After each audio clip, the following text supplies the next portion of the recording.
Bob Corker, among other Republicans who met with folks from the White House to talk about fiscal issues, has said that the time is near to decide whether the fall is going to be about trying to get a big deal or trying to do sort of a smaller fix at the sequester or something, on a sort of chipping away at the nation's fiscal issues. Do you see the fall as an opportunity to go big, to try to do that sweeping deal, or be more along the lines of sort of a smaller package like the president outlined yesterday, some sort of incremental trade or offsetting the sequester in some way, or how are those conversations going? Do you think that is a decision that Washington is facing now? I think in some ways, let's separate two things. One, there are two issues in the fall. There's the funding of the government, and there is at some point in the fall having to deal with the debt ceiling. On the second one, the debt ceiling, that is simply something that Congress is going to have to do. The president's not going to negotiate over it. The days of debt ceiling brinksmanship are over. So put that aside.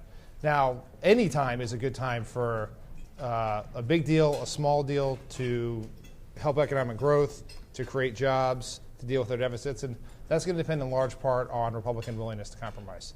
If the Republican position continues to be that they would oppose using the revenue from closing loopholes for the wealthy to reduce the deficit and would prefer to return that to the wealthy in the form of additional tax cuts, then you're not going to get a deal. If there's openness to compromise, you might be able to get something done.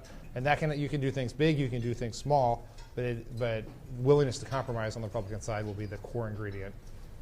Again, as I said, there's no reason we couldn't have a common sense caucus, whether it's as part of a larger deal or whether it's done in stages, that recognizes there are many avenues for progress for strengthening growth right now.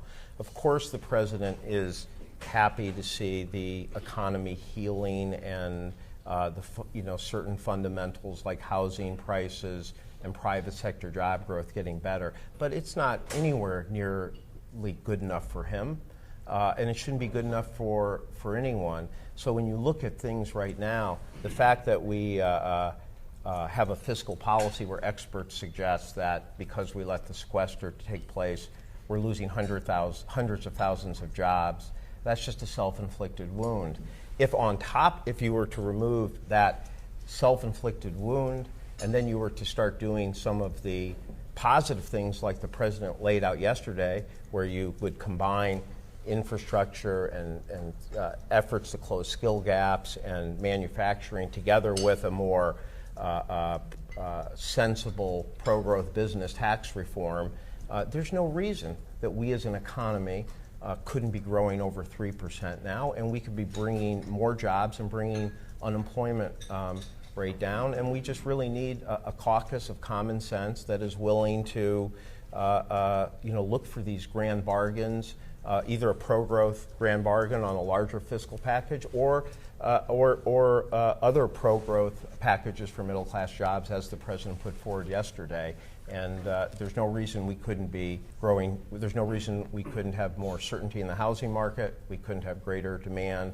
And I also think I also really strongly believe that if a package like the president put forward yesterday were to pass, it not only would lead to more growth and more demand, I think it would have a confidence impact that we as Washington were working together in a constructive way that was clearly designed to grow the economy, strengthen productivity, strengthen middle-class jobs.